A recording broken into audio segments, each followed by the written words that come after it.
Pagi semuanya, Assalamualaikum warahmatullahi wabarakatuh. Waalaikumsalam warahmatullahi Waalaikumsalam warahmatullahi wabarakatuh. wabarakatuh. Selamat pagi, Bu. Waalaikumsalam warahmatullahi wabarakatuh. Pagi, Bu. Pagi, gimana kabarnya semua? Sehat-sehat? Alhamdulillah sehat, Alhamdulillah Bu. Bu sehat. Nggak ada yang sedang ini kan? Nggak ada yang sedang kurang sehat? Nggak ada ya? Sehat semua ya? Minggu kemarin, selama 1 minggu ya, saya lupa tepatnya hari apa, kejadiannya sekitar Kamis atau Jumat gitu ya, sama hari Minggu kemarin. Dari prodi S1 TRM, mereka sedang berduka, 2 mahasiswanya meninggal, dalam waktu 1 minggu tuh ada 2 orang gitu, sakit sih katanya gitu. Jadi teman-teman jaga kesehatan ya dimanapun teman-teman berada. Kalau di rumah kan insya Allah ya makanan terjamin gitu, yang penting ingat gitu ya, pas waktunya lapar segera makan gitu, jangan sampai terlena sama tugas. Biasanya kalau lagi ngerjain tugas kan asik ya lupa sama makan gitu, minum aja kadang lupa gitu ya. Nah ini udah disiapkan ya minum di tempat duduknya masing-masing, di mejanya masing-masing ya, jangan sampai lupa untuk mengisi nutrisi lahiriah gitu ya. Ya tentunya juga ruhiyahnya tetap dipenuhi juga ya, selain belajar ilmu-ilmu yang diajarkan di kampus, belajar ilmu agama masing-masing juga ya, biar sejalan gitu ya, ruhiyah dan lahiriahnya. Oke, sebelum memulai hari ini, kita awali dengan berdoa dulu ya. Semoga hari ini kita diberikan kemudahan, kelancaran dalam segala urusan kita masing-masing, diberkahi juga dalam proses kita menuntut ilmu di kampus Telkom University ini ya. Oke, berdoa dipersilahkan.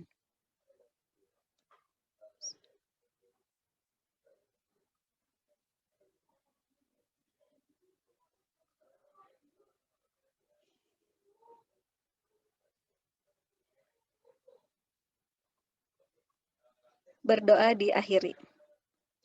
Ini saya lagi lucu-lucuan ya pakai apa sih nih? Video filter. Oke, minggu kemarin sudah kuliah umum ya tentang 5 elements of UX. Masih ingat apa saja 5 element of UX itu? Silahkan yang masih ingat boleh open mic-nya.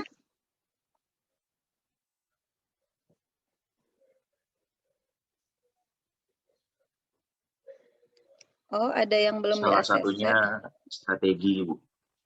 Strategi, oke ya. Strategi plan ya, yang lengkap jawabnya. Iya, Bu, Terus, strategi plan. oke, Frisya, makasih. Terus yang berikutnya apa lagi selain strategi plan? Surface, Bu. Surface Plan. Nah, di sini juga Aprilia, scope, structure, skeleton, surface. Iya, iya udah lengkap ya Aprilia nulisnya ya. Ya, jadi ada 5. Ya, ini udah jelas ya tulisannya di background saya juga 5. Berarti kan memang ada 5 elemen dari UX ini ya. Masih ingat siapa yang mengemukakan 5 element of UX ini?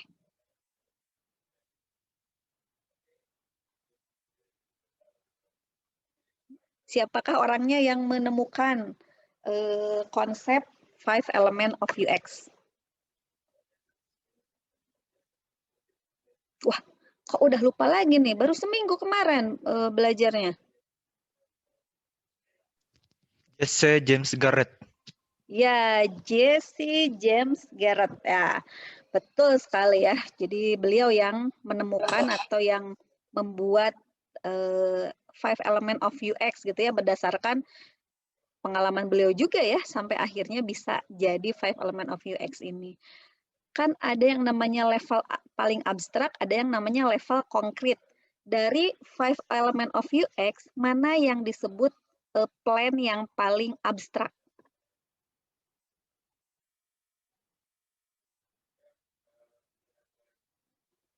Ada yang ingat? Strategi. Kenapa? Strategi, Bu. Betul ya, strategi itu ya betul ya. R itu siapa ya? Muhammad R. Ya betul. Yang paling abstrak itu level atau plan di bagian strategi ya. Yang paling konkret berarti kebalikannya ya. Yang paling terakhir yaitu di surface plan gitu. Kenapa sih strategi disebut level abstrak?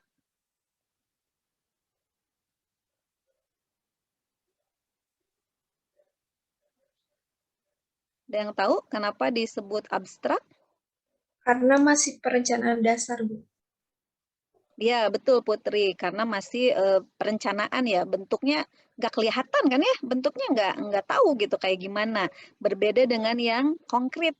Yang konkret di level surface, semuanya udah jelas terlihat gitu ya, bahkan sudah interaktif gitu ya, kita udah bisa lihat alurnya seperti apa, kita klik menu apa sudah direspon tampilan berikutnya bagaimana gitu, sehingga disebut konkret karena memang barangnya sudah kelihatan, softwarenya, desainnya sudah tampak. Sedangkan di strategi itu semuanya kan masih ngawang-ngawang ya, ngawang-ngawang dalam arti maksudnya masih tekstual gitu ya, tidak ada yang bisa ditunjukkan kepada calon user kita. User kita juga masih belum kebayang karena di strategi plan kita tahapnya masih mencari permasalahan yang ada di dunia nyata sehingga kita sebagai desainer memberikan solusi yang tepat terhadap permasalahan yang dihadapi calon user kita.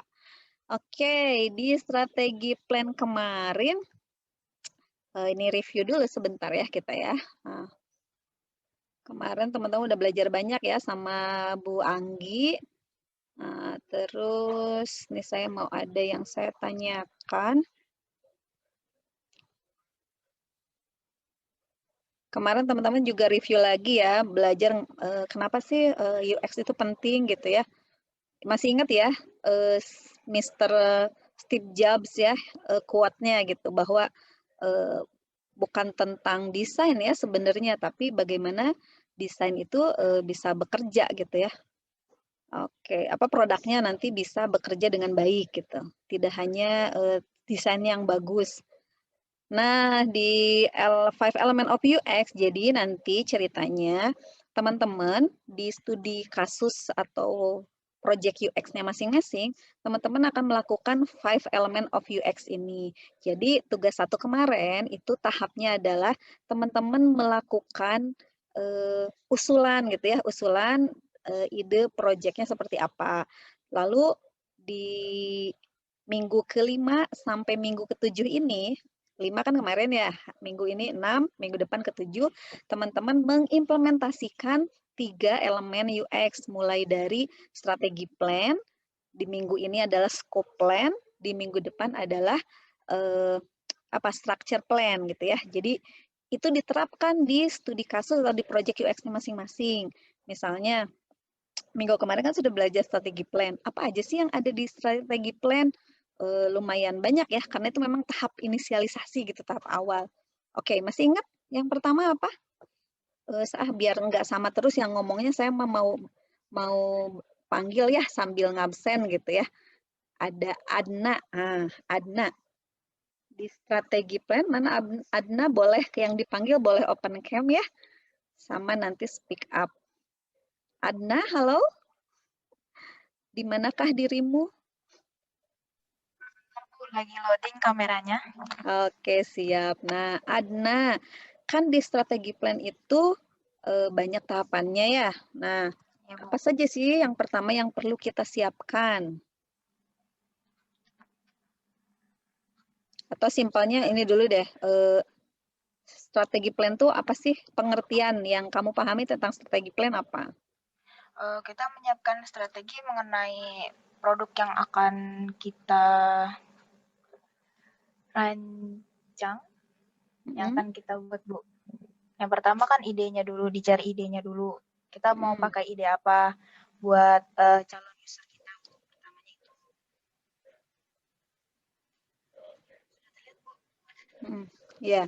Ya, berarti di sini perencanaan gitu ya, tahap perencanaan.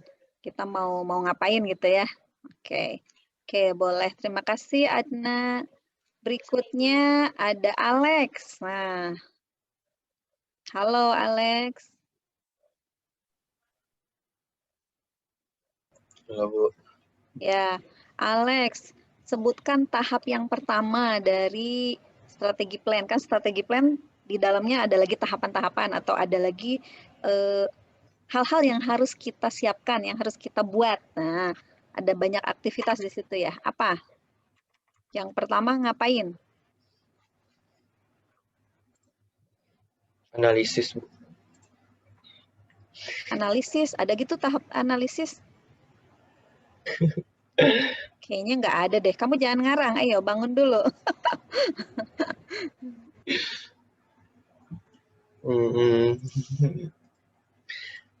Tahapannya. Ayo udah lupa ya. Iya, Bu. Ya, Alex belum jawab ya. Nanti ditanya lagi yang belum jawab. Oke, kita masuk ke Agung, anak Agung Gede Putra. Agung tuh panggilannya siapa ya? Anak Agung tuh.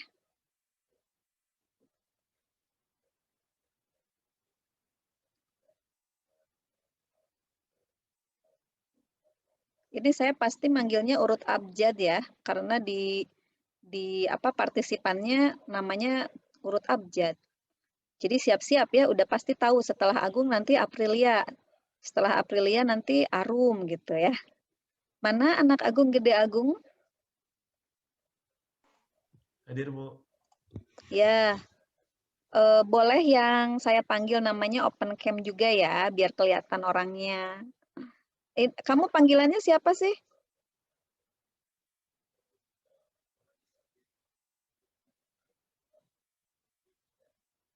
Halo, Agung, anak Halo, Agung halo. Gede Agung. Oh, maaf, Bu, sinyal saya lagi kurang baik, Bu. Oh iya. Oke. Ya, kita langsung ke tadi tahapan di strategi plan. Yang pertama apa? Tahap yang pertama.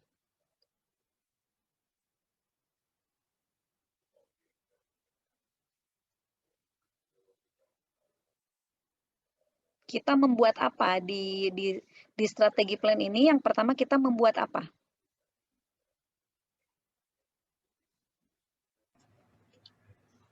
Produktif objektif, Bu. Mungkin Produk tentukan tujuan. objektif. Ya, tadi siapa? Alex yang jawab ya? Ya, betul. Alex, produk objektif ya. Apa sih yang dilakukan di produk objektif? Penentuan tujuan bisnis, Bu. Yang perlu pemahamannya lebih matang. Oke. Nah, ya, oke, kita bahas satu dulu yang produk objektif ya. Di dalam produk objektif ini, oh ya udah jelas ya kalau bahasa Indonesianya kan tujuan dari produknya apa gitu ya. Nah, tujuan seperti apa nih? Nah, ini tujuannya kan lebih kepada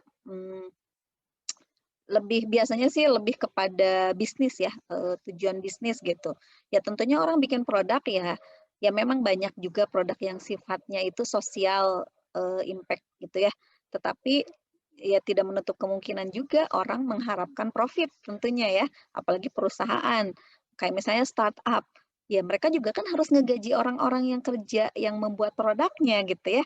Artinya kan pasti ada yang namanya produk objektif yang tujuannya ke arah bisnis. Oke, di dalam produk objektif kalau kita detailkan lagi ada 3 hal yang harus didefinisikan. Yang pertama tadi ya produk objektif atau bisnis goal-nya ya. Yang kedua apa? Ini anak Agung Gede Agung belum jawab. Yang kedua apa? Setelah bisnis goal, setelah kita mengetahui atau mendefinisikan bisnis goal, apa lagi yang dilakukan? Mungkin dari kebutuhan user ya, Bu? Belum ke situ.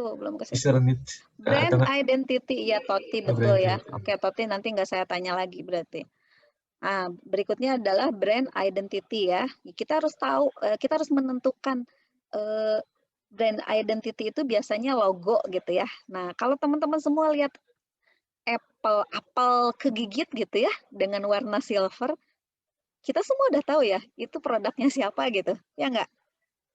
Atau teman-teman melihat tulisan HP dengan tipe font yang seperti itu. Kita udah tahu, oh ini produknya Hewlett Packard ya. Terus apalagi gitu ya, LG gitu ya, dia udah punya logo tersendiri. Atau bahkan Gojek sekarang logonya lebih simpel ya, dulu makan motor ya. Sekarang logonya apa sih, kayak bentuknya lingkaran terus ada lengkung-lengkungnya. Nah, yang kayak gitu tuh kita sekali lihat aja udah langsung nempel di otak kita bahwa ini produk apa gitu kan. Ya. Nah, brand identity juga kayak gitu. Gimana caranya kita memperkenalkan produk kita dengan membuat sebuah brand, baik itu brand dalam bentuk logo dan namanya. Nah, Gojek itu kan brand ya. Perusahaannya kan namanya bukan Gojek ya. Oke? Nah, terus apalagi? Apple gitu. Nama Apple mah nama perusahaannya ya. Nama produknya kan iPhone. Terus nama laptopnya MacBook misalnya. Nah, itu nama brandnya. Logonya tadi udah tahu ya. Seperti itu ya, kebayang ya. Jadi teman-teman nanti di masing-masing project UX-nya teman-teman bikin produk objektifnya. Mulai tadi dari bisnis goal-nya apa sih? Kira-kira kalau saya bikin produk ini tujuan yang berhubungan dengan bisnis apa ya gitu. Misalnya ya tentunya mendapatkan profit, misal nih di sini apa ya? Yang smart warung misalnya ya. Ya, tentunya Anda sebagai pengelola produknya pengen dapat keuntungan bisnis juga dong dari usaha mempertemukan pelanggan dengan mitra warung gitu kan ya. Nah, jadi tujuannya salah satunya yang mendapatkan keuntungan gitu ya. Keuntungan misalnya dalam waktu 1 tahun pertama mendapatkan berapa persen lah misalnya dan seterusnya gitu ya. Nanti boleh dilihat lagi contoh-contohnya. Lalu tadi yang kedua brand identity. Brand identity udah jelas tadi ya. Teman-teman harus mendefinisikan kenapa milih warnanya itu. Misalnya Gojek hijau. Kenapa sih dia warnanya hijau? Nah, terus misalnya lagi Bayu gitu ya. Tahu ya itu atau Telkomsel lah. Kenapa sih merah gitu ya? Nuansanya nuansa merah putih gitu. Nah, atau Telyu, kenapa Telyu warnanya merah abu-abu? Nah, itu namanya brand identity, pasti ada artinya gitu, sama kayak bendera Indonesia kan merah putih, itu ada artinya. Teman-teman nanti harus mendefinisikan hal itu ya, bikin logo yang simple, mudah diingat, nggak ribet gitu ya, warnanya kalau bisa perpaduan warna paling banyak 3, jangan terlalu banyak. Terus tadi cari brandnya apa yang gampang dilafalkan gitu ya, gampang diingat gitu. Kalau kepanjangan orang nggak mudah mengingat gitu ya. Kayak Gojek, Grab. Nah, itu cuman 2 suku kata atau 1 kata gitu ya. Atau misalnya 2 kata juga nggak apa-apa gitu. Tapi jangan lebih dari 2 kata, itu nanti jadi nama perusahaan, bukan brand identity lagi gitu ya. Oke, berikutnya sekarang siapa? Aprilia. Selain brand identity ada apa lagi yang harus kita definisikan di produk objektif? Iya Bu, Banget, sukses sukses matrix bukan ya Bu, kebutuhan user. Iya betul, success metric ya. Success metric di sini kita menentukan bagaimana sih cara kita mengukur kesuksesan dari produk kita.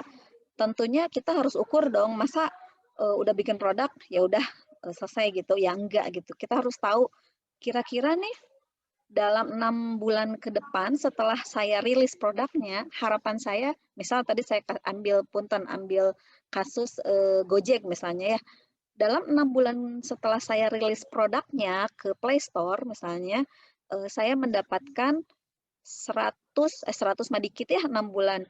3 bulan misalnya, 3 bulan pertama 100 orang penumpang dan 10 driver misalnya gitu ya. Nah, ada 10 driver, ada 100 penumpang. Pastilah terlayani gitu ya. Terus nanti 6 bulan berikutnya harapan saya tadi naik lagi. Penumpangnya bisa jadi 500 orang, drivernya bisa jadi 100 orang gitu ya. Nah, kayak gitu. Terus teman-teman bisa ngukur juga kalau produknya produk mobile, teman-teman bisa tahu berapa orang sih yang sudah mendownload aplikasi saya. Jadi setiap bulan teman-teman bisa ngukur. Target saya bulan pertama adalah 10 orang yang download, bulan kedua 50 orang yang download, bulan ketiga 100 orang dan seterusnya. Nah, atau mitranya terus bertambah gitu ya. Jangan sampai driver lebih tinggi targetnya daripada penumpang. Iyalah, nanti kasihan siapa tuh yang mau jadi penumpang ya kalau kebanyakan driver. Nah, kayak gitu. Jadi teman-teman perlu definisikan seperti itu sukses metriknya. Salah satunya tadi kalau mobile bisa ngukur berapa banyak yang ngedownload, terus juga yang kedua berapa orang user yang aktif. User yang aktif itu juga di web bisa diukur ya. Kalau web nggak bisa ngukur berapa download, kan nggak di-download kalau web mah ya. Tapi berapa orang yang mengakses. Mengakses itu ya membuka halamannya, terus halamannya tampil. Nah, itu kan kita bisa hitung berapa orang yang views produk kita. Baik itu di web maupun di mobile. Mobile itu kayak user aktif ya. Berarti berapa banyak user yang login ke aplikasi ini. Kan bisa tahu ya, hari ini yang aktif ada berapa orang. Aktif itu kan berarti dia punya akun ya. Kalau dia punya akun, kita bisa catat dia loginnya kapan. Hari ini ada berapa banyak orang yang login, itu artinya user aktif. Nah, lalu berikutnya lagi, kita bisa ngukur berapa banyak transaksi yang terjadi di sana. Kan orang login, tapi nggak transaksi, itu beda lagi gitu ya. Oh, dia cuma login, dia cuma lihat-lihat. Nanti ada lagi, kita bisa ngukur berapa banyak orang yang bertransaksi di produk saya gitu. Kalau produknya memang untuk transaksi digital, kayak misalnya tadi jual beli barang, atau misalnya menggunakan layanan untuk melakukan sesuatu, nah itu sifatnya atau disebut transaksi gitu ya. Artinya, oh dia menggunakan layanan saya, bukan cuma login, tapi memang dia pakai. Contohnya Gojek tadi dia pakai untuk pesen ojek. Nah, contohnya Smart Warung, oh dia pakai untuk beli makanan. Terus ada lagi aplikasi apa lagi misalnya, saya lupa ya di kelas ini apa saja. Misalnya lagi marketplace, oh iya dia beli pakai untuk beli atau bahkan misalnya dia jadi mitra ya, oh dia untuk jual macam-macam produk dan hari ini ada produk dia yang terjual dan dia melakukan pengiriman barang kepada customer-nya. Nah, kayak gitu. Hal itu sebenarnya bisa diukur. Nah, itu adalah contoh sukses metric yang bisa teman-teman definisikan di proposalnya masing-masing ya, nanti di tugas 2 ini ya, di tugas 2. Terus lagi bisa juga nanti mungkin teman-teman mengukur dengan menggunakan metode-metode yang sudah dijelaskan minggu kemarin ya. Ada beberapa contohnya pakai SUS. SUS itu System Usability Scale. Jadi kalau ini lebih kepada cara menggunakan. Kalau tadi yang saya ceritakan adalah paham nggak teman-teman? Kalau yang tadi yang success metric yang saya ceritakan tadi adalah success metric di mana orang-orang melakukan interaksi dengan produknya. Interaksi dalam hal tadi login, ngedownload gitu ya. Nah, kalau satu lagi ini mengukurnya dari sisi kepuasan pengguna menggunakan produk gitu. Nah, bisa pakai SUS, bisa pakai NPS, bisa juga pakai apalagi ada metode easy of use dan masih banyak lagi lah metode yang lain gitu. Nah, jadi kalau itu lebih kepada produknya gimana, enak nggak cara menggunakannya, produknya mudah dipelajari nggak? Nah, berbeda ya, paham nggak? Paham kan dua hal yang saya ceritakan tadi ya. Yang pertama lebih kepada transaksi atau kegiatan yang dilakukan, yang kedua lebih kepada persepsi dia cara mempelajari, cara menggunakan. Terus menurut dia recommended nggak sih produknya kalau diceritain ke orang lain gitu ya. Nah, seperti itu. Oke, tadi udah ada apa tadi? Produk objektif yang terdiri dari business goal, terus ada brand identity, sama yang ketiga adalah success metric. Nah, berikutnya kita harus membuat apa lagi di tahap strategi plan? Aprilia udah ya, berarti Arum. Ya, Bu. Ya, silahkan. Apalagi yang harus dibuat? User needs. User needs, iya oke. Apa tuh user needs?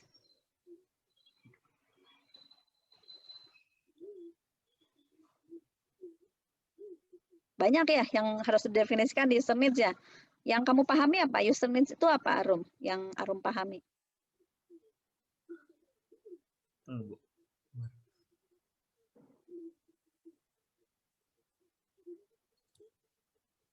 Halo? Suaranya kecil banget ya?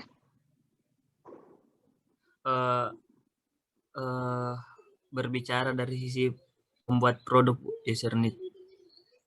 Berbicara dari sisi pengguna. Oke, berarti ini kita lihat kepada pengguna ya. Pengguna di sini berarti kan calon adalah orang yang akan menggunakan produk ya. Oke, ya betul. Nah, hal-hal yang dibutuhkan pengguna, ya.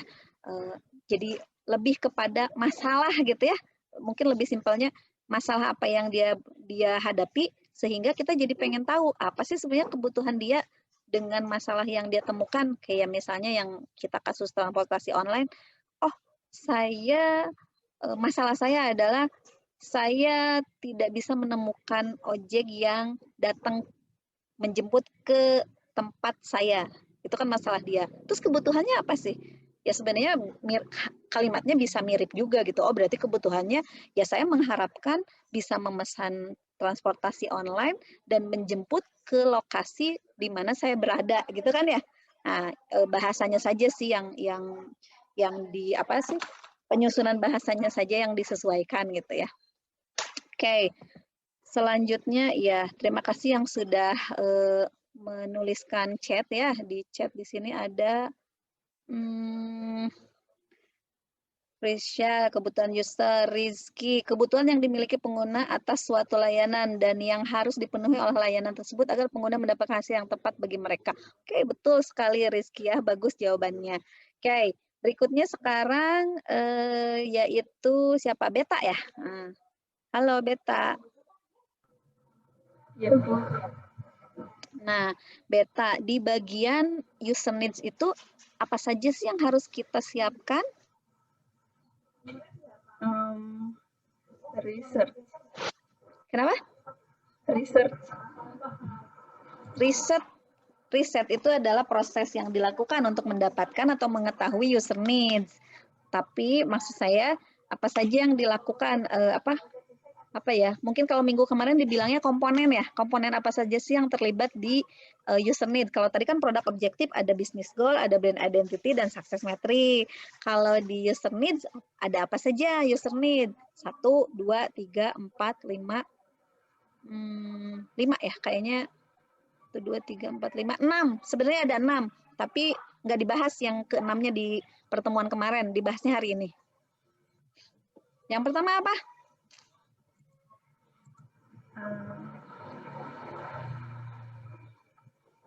Segmentasi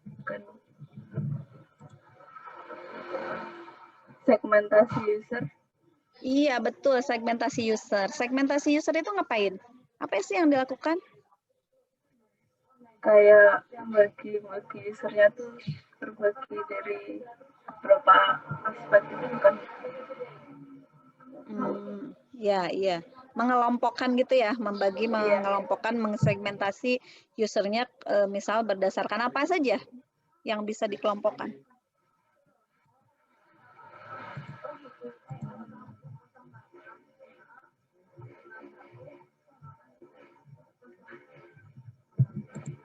Ya, apa saja? Bisa disegmentasi berdasarkan apa?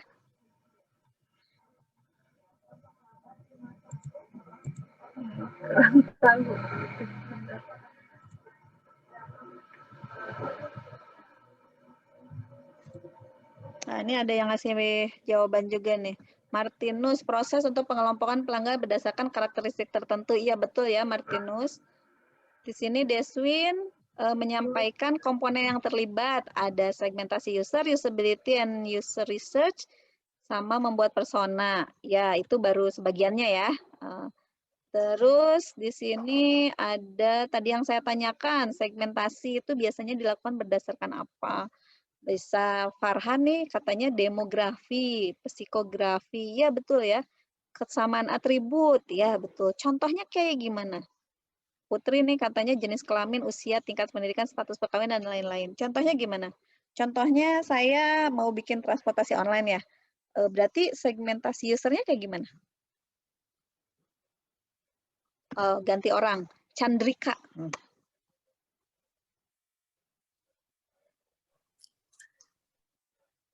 Saya, Bu. Ya, mangga. Contohnya transportasi online, berarti segmentasi usernya seperti apa?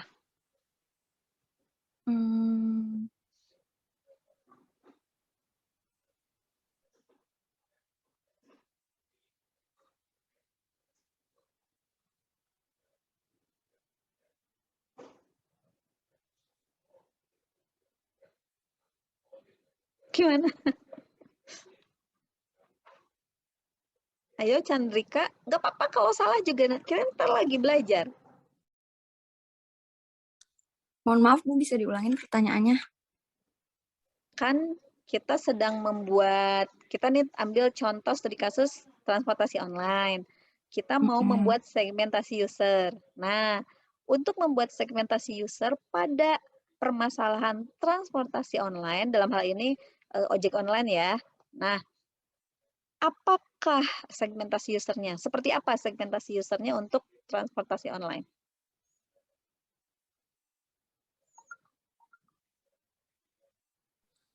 Sebentar Bu.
Oh, maaf.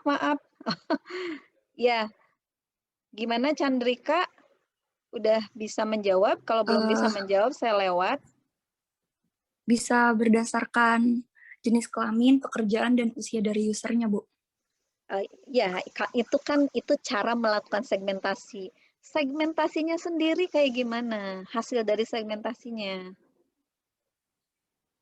Hasil dari segmentasinya bisa ada demographic segmentation yang kayak gitu bukan Bu? Ya, itu kategori itu cara melakukan segmentasinya. Hasil dari segmentasi usernya itu apa?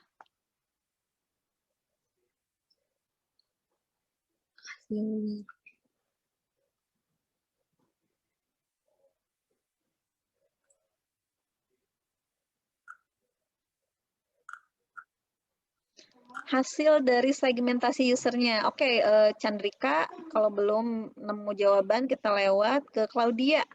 Claudia, mangga.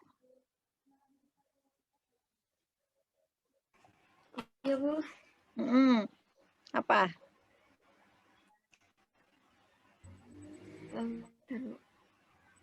Hasil dari segmentasi usernya. Supaya nanti kalian paham dalam membuat project UX-nya, tugas 2-nya, nanti teman-teman jadi tahu gitu, oh harus kayak gini yang saya kerjakan. Nah, sekarang kalau teman-teman nggak tahu gimana cara melakukan segmentasinya, teman-teman nggak akan bisa menerapkannya di project UX masing-masing.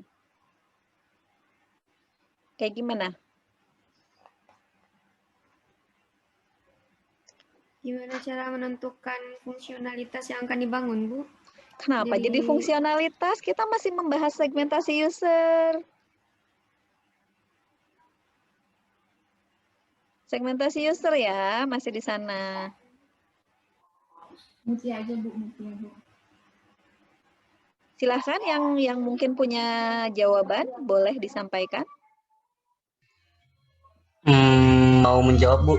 Nggak apa-apa kan kalau boleh. salah? Iya, nggak apa-apa. Jadi hasilnya itu kayak membagi sesuatu dari yang umum ke yang lebih spesifik, kalau menurut saya. Ya, saya butuh contohnya, hasil segmentasi. Bukan teorinya, bukan caranya, bukan apa saja yang disegmentasi, bukan. Hasil dari segmentasi user. Jadi segmentasi user di produk saya adalah seperti ini, gitu. Oh, misalkan tadi yang di apa sih namanya, di ojek online itu kayak pertama dari pekerjaan itu ada mahasiswa, terus pekerja swasta dan pedagang misalnya. Itu user-usernya. Terus ada lagi dari yang jenis kelamin pria dan wanita. Begitu, Bu? Ya, betul yang pertama. Tapi jenis kelamin nggak perlulah kita disegmentasi lagi. Oke, siap. Apakah ojek online khusus laki-laki? Enggak. Tidak. Apakah khusus perempuan? Tidak juga. Ya nggak perlu segmentasi, oke? Oke, siap. Nah, kalau teman-teman misalnya membuat produk atau aplikasi yang memang misalnya saya bikin aplikasinya tentang MUA ya, make up artist gitu. Saya tujukan ini khusus untuk perempuan ya, berarti segmentasinya adalah wanita gitu ya. Jadi segmentasi user saya adalah wanita. Saya nggak akan nawarin atau saya nggak akan nyari masalah ke laki-laki gitu. Karena yang nanti akan menggunakan produk digital saya adalah wanita. Bisa dipahami? Atau mungkin teman-teman tahu YouTube Kids kan? Nah, segmentasi usernya apa? Anak-anak kan usia berapa anak-anak tuh 13 tahun ke bawah gitu ya. Nah, seperti itu. Bisa dipahami ya. Jadi kalau yang YouTube biasa sebenarnya segmentasi usernya adalah 13 tahun ke atas. Tahu kan teman-teman kalau misalnya teman-teman lihat beberapa apps ataupun kayak misalnya teman-teman mau daftar email, itu kan suka ditanya ya tanggal lahir. Kalau ternyata tanggal lahirnya masih termasuk di bawah umur, di bawah 13 tahun, itu dia ada peringatan gitu. Belum diperbolehkan membuat akun misalnya kayak di Instagram atau di Facebook gitu. Nah, bisa dipahami ya, oke? Bisa, Bu. Ya Bisa, gitu. Bu. Jadi segmentasi usernya adalah misalnya tadi studi kasusnya transportasi online tadi, oke, dari pekerjaan bisa dikelompokkan. Tapi penting nggak sih kita mengelompokkan pekerjaan untuk transportasi online tadi? Apakah akan berbeda karakteristiknya kalau dia mahasiswa, kalau dia pedagang, atau dia pegawai swasta? Akan beda nggak karakteristiknya? Menurut saya sih sama-sama aja ya, sama-sama penumpang kan ya, nggak akan dibedain. Bahkan mungkin, nah bisa jadi, oh berarti saya kurang tepat dong. Berarti jangan mengsegmentasi user berdasarkan pekerjaan gitu. Cari lagi segmentasi usernya berdasarkan apa ya? Oh usia gitu ya. Yang boleh pakai ojek online siapa?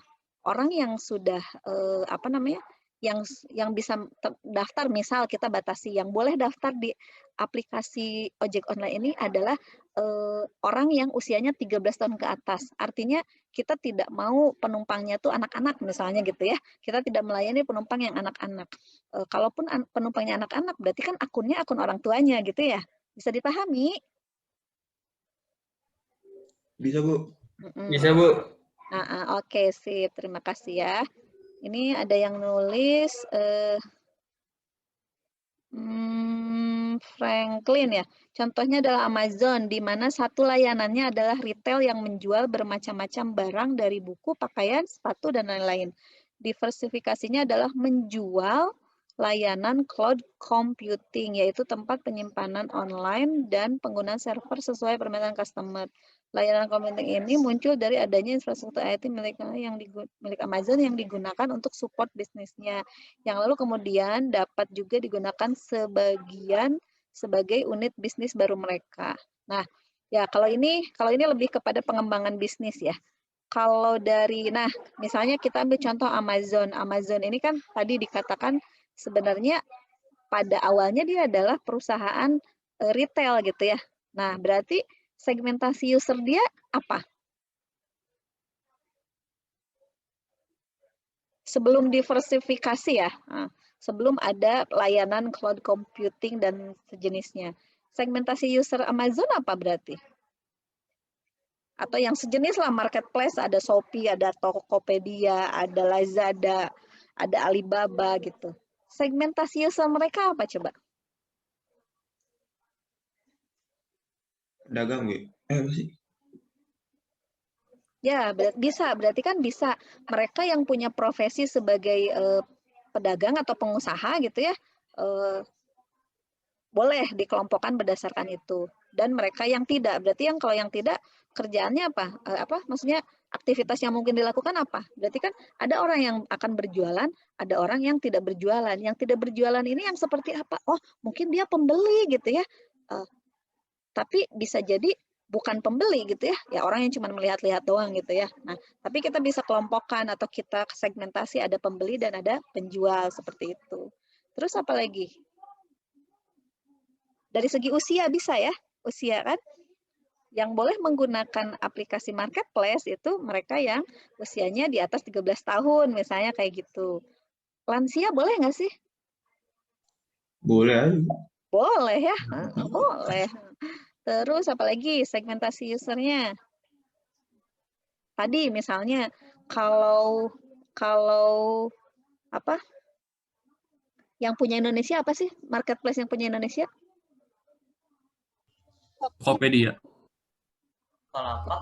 Bukalapak, Bu. Bukalapak ya, Bukalapak. Nah, misalnya Bukalapak itu coverage-nya, layanannya itu khusus Indonesia.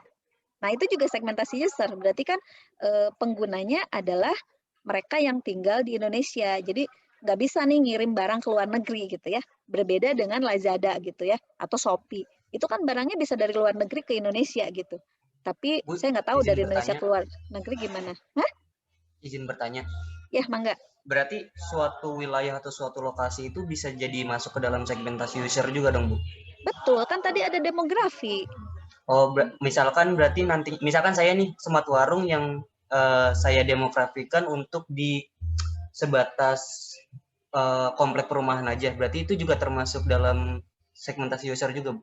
Betul, berarti segmentasi usernya adalah warga yang tinggal di komplek perumahan ABC. Seperti itu misalnya. Baik, Ya. terima kasih, Bu. Oke. Boleh ya kalau tiba-tiba ada yang bertanya yang berhubungan dengan project UX-nya masing-masing, ditanyakan saja biar teman-teman ngerti, oh saya harus nulis ini, oh saya harus membuat ini. Nanti selepas kuliah ini, saya berasumsi teman-teman semua udah paham bagaimana teman-teman mengerjakan tugas 2, oke? Nah, berikutnya, oke, udah cukup ya segmentasi user ya. Selanjutnya adalah tentang, setelah segmentasi user apa? Di sini yang belum berarti apa nih? Deswin ya? Deswin udah belum ya tadi? Ya, ada Pak, Bu. Ya, oke. Deswin, setelah tahapan segmentasi user tadi, apalagi yang dilakukan di tahap user needs? Usability and user research, Bu. Ya, apa nih yang dilakukan di sini? Mengumpulkan data untuk pengembangan, Bu. Mengumpulkan. Interview, survei, analisis, user testing. Nah, ya banyak ya metode yang bisa dilakukan di sini ya. Yang nanti teman-teman berdasarkan mata kuliah minggu lalu, itu kan yang disebutkan metodenya banyak ya dari Bu Anggi. Teman-teman saya sarankan minimal pilih 2 saja. Sebenarnya sih yang bagus tuh 3. Pilih 3 riset, 3 jenis riset. Contohnya misalnya interview, terus survei, sama misalnya A/B testing, atau bisa juga sama observasi langsung ke lapangan, atau apalagi gitu ya. Nah, tapi saran saya sih 2 aja lah, kalau enggak online sama wawancara gitu. Jadi wawancara itu adalah wajib ya. Wawancara wajib, yang lainnya boleh pakai metode apapun. Waktu minggu sebelumnya saya pernah sampaikan juga yang 5 whys analysis gitu ya. Nah, kayak gitu. Jadi pilih minimal 2, yang paling wajib adalah interview, oke? Yang lainnya teman-teman boleh pilih sendiri. Karena nanti screenshot-nya misalnya atau hasil wawancaranya dalam bentuk seperti ini, nanti ada rekamannya, teman-teman simpan di YouTube, terus nanti teman-teman, atau kalau nggak disimpan di YouTube, teman-teman nanti kirim videonya ke Google Classroom di tugas 2 nanti, seperti itu, untuk bukti bahwa teman-teman memang benar melakukan interview gitu ya. Terus kalau ada Google Form-nya juga linknya dikasih supaya saya bisa lihat, oh iya Google Form-nya berfungsi gitu. Dan hasilnya berapa orang yang mengisi gitu, itu juga diperlukan. Oke, terima kasih ya Deswin. Berikutnya siapa? Setelah Deswin adalah Devlin. Apa langkah berikutnya? Creating persona, Bu. Betul, membuat persona ya. Persona itu apa sih?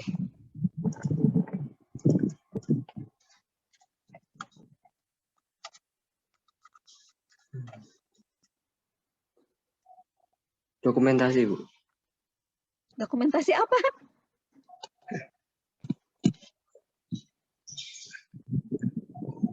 Karakteristik user, Bu. Karakteristik user, iya. Oke, boleh, boleh. Kira-kira, oke, ya kita lanjut ke yang berikutnya. Franklin udah banyak nulis lah, kita lewat. Frisya tadi udah jawab juga ya. Gary. Oke, Gary silahkan.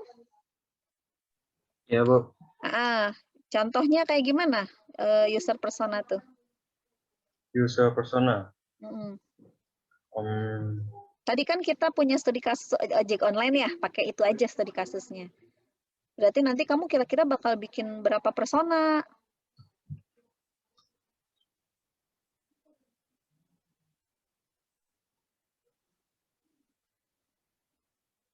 Ayo, Maksudnya, Bu? Ya. Tadi kamu tahu user persona itu apa?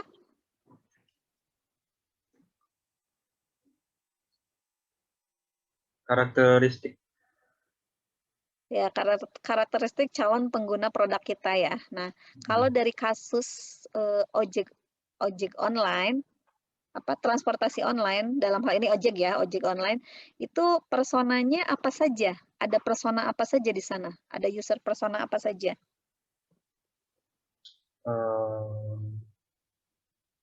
Bentar, Bu. Kenapa? Bentar, Bu. Oh, bentar. Oke.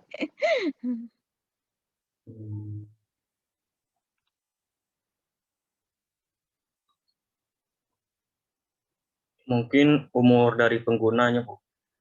Umur dari pengguna, maksudnya gimana? Disampaikan saja langsung, langsung contoh user personanya.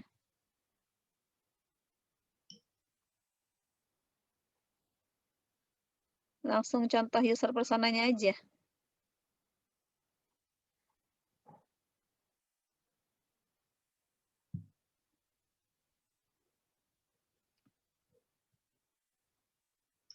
Ya, Gary mungkin masih membutuhkan waktu untuk berpikir, boleh kita lewat dulu ya. Gary nanti ditanya lagi ya sama Ibu ya. Baik, Bu. Hafizatul Husna. Iya, Bu. Contohnya apa? Berarti kalau kita punya ojek online, saya punya sekian user persona. Yang pertama apa, kedua apa, ketiga apa, dan seterusnya. Kalau misalnya punya 3, ya berarti 1 user persona siapa, kedua siapa, ketiga siapa.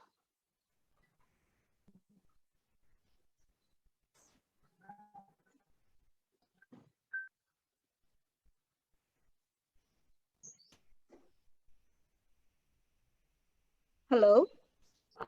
Mungkin teman lain yang punya jawaban boleh ya? Boleh izin menjawab? Boleh, mangga Adna. Jadi kalau untuk yang ojek online itu berarti ada 2 persona, Bu. Yang pertama dari sang driver sama calon penumpang.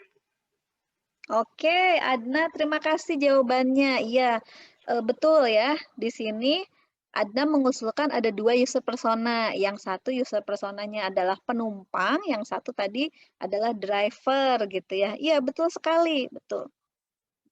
Nah, sekarang kita lihat lagi, apakah benar cukup 2 persona saja? Kita nanti bisa pelajari lagi. Misalnya, kalau driver mah udahlah, anggap semua driver mah sama ya. Kita nggak kalau kita selidiki lebih dalam lagi, sepertinya tidak akan ada yang berbeda antara satu driver dengan driver lain, karakteristiknya gitu ya.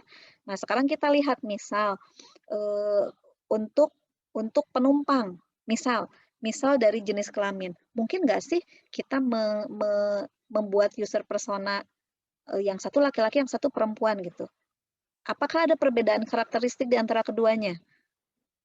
Kalau nggak ada yang dibedakan, ya berarti kita nggak bisa ngambil. Berarti tadi di segmentasi user nggak ada tuh segmentasi user. Tadi kan kita udah sepakat ya, kalau ojek online nggak perlu segmentasi user jenis kelamin kan, karena semua penggunanya adalah laki-laki dan perempuan. Tapi misal tadi kalau dikategorikan lagi berdasarkan pekerjaan. Mungkin nggak sih ada yang berbeda antara tadi mahasiswa dengan bukan mahasiswa? Dua aja lah ya, jangan terlalu luas ya. Kita bikin 2 misalnya. Kita lihat lagi, oh kalau mahasiswa itu senangnya tuh diskon. Emang kalau bukan mahasiswa nggak senang diskon? Oh berarti nggak bisa gitu ya dikategorikan ke situ. Cari lagi apa karakteristik yang membedakan. Lihat di bagian segmentasi user tadi. Dari usia ada nggak segmentasi usernya? Kalau nggak ada berarti emang sudah benar cuman 2 user persona. Tapi ini misal ya, ini pemisalan saja. Misal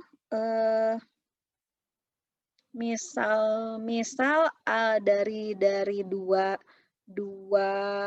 apa tadi dari penumpang ya. Misalnya penumpang itu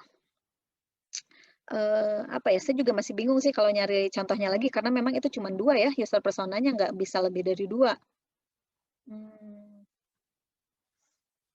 Karena perlakuan dari aplikasinya pasti akan sama gitu. Sebentar.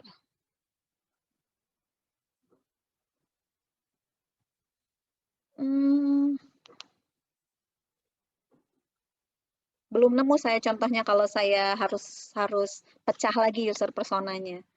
Contohnya mungkin cari studi kasus lain aja ya. Cari studi kasus lain. Misalnya tadi yang studi kasusnya adalah Smart Warung gitu ya. Nah, Smart Warung saya nanya dulu, Smart Warung udah bisa nentuin nggak user personanya siapa aja? Untuk sekarang belum ada Bu penentuan dari user personanya. Ya berdasarkan yang sudah kita bahas, yang bisa kalian simpulkan, oh ternyata saya punya user personanya apa dan apa gitu. Belum ada Bu. Oke, belum ada. Misal dari sisi pembeli gitu ya. Pembeli itu kan ada yang ibu-ibu rumah tangga mungkin dengan ibu-ibu pekerja dan juga mungkin mahasiswa. Mungkin karakteristiknya dari 3 ini bisa dibedakan. Misal, oh kalau ibu-ibu rumah tangga ternyata mereka lebih sering membeli kayak bahan-bahan bumbu-bumbu dasar yang kayak misalnya bumbu mentah gitu ya. Bumbu mentah gimana sih? Kebayang nggak sih kayak bawang merah, bawang putih asli gitu ya, asli dalam bentuk aslinya. Tapi kalau yang wanita karir atau mahasiswa itu lebih senang belinya bumbu jadi, bumbu instan gitu. Yang udah tinggal cemplung gitu. Nah, itu bisa jadi 2 user persona yang berbeda gitu. Karena tadi ibu-ibu mah lebih senang ngulek sendiri, dan selain ibu-ibu tadi ada wanita karir misalnya ya, dengan mahasiswa lebih senangnya adalah yang bumbu instan. Sehingga nanti di aplikasinya kalau yang datang adalah ibu-ibu, yang datang ya maksudnya yang buka aplikasinya gitu. Datang ibu-ibu, nanti disajiin promo-promonya tuh misalnya atau apa sih suggest barangnya adalah bahan-bahan mentah. Tapi kalau yang login itu mahasiswa disajiinnya, oh mahasiswa ini ada ide bikin misalnya bikin lontong kari. Nah ini loh bahannya, ini bumbunya gitu. Udah langsung disajiin, dikasih suggest bumbu instan kayak gitu. Kebayang nggak? Semoga kebayang. Gitu ya. Jadi tadi user persona itu berdasarkan segmentasi user ya. Jadi kita udah bikin segmentasi usernya, lalu nanti kita lakukan riset. Berdasarkan riset ini nanti kita akan tahu, oh ternyata saya punya user personanya 2, saya punya user persona 3. Kalau user persona kalian cuma 1, dipastikan project UX kalian itu tidak layak dilanjutkan gitu. Ya, oke.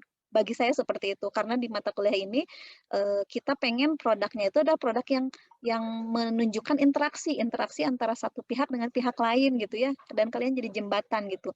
Artinya kompleksitasnya jelas. Kalau user personanya nanti cuma 1, berarti kompleksitas project UX kalian itu terlalu simpel gitu. Kalau cuma seperti itu dikerjain 3 orang, itu nggak layak banget gitu ya. Nah, cukup seorang berarti ya bukan project UX namanya gitu.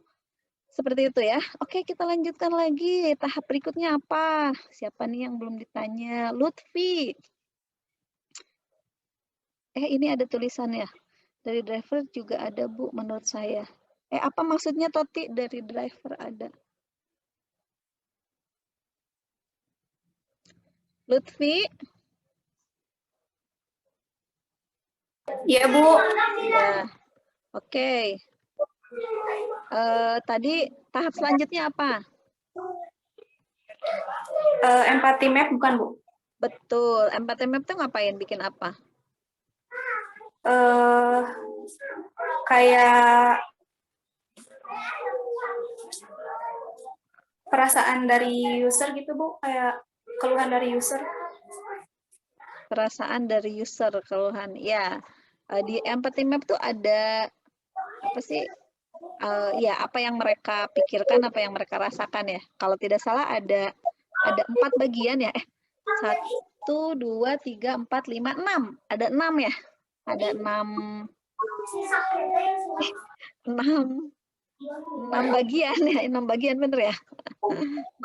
Ingat nggak apa aja? Ya kalau lupa mah tinggal buka slide aja kan. Dan saya juga nggak ngapalin banget juga, tetapi yang saya ingat di situ kalau tidak salah ada, jangan saya yang jawab ya, biar yang lain yang jawab. Tadi Lutfi udah ya, Martinus udah ya, Farhan udah, Hafiz.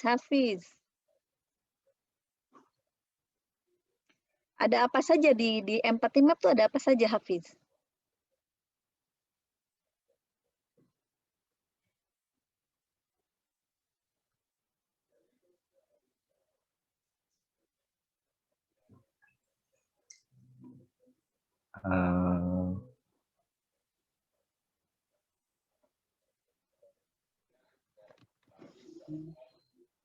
Wah, ada bubur.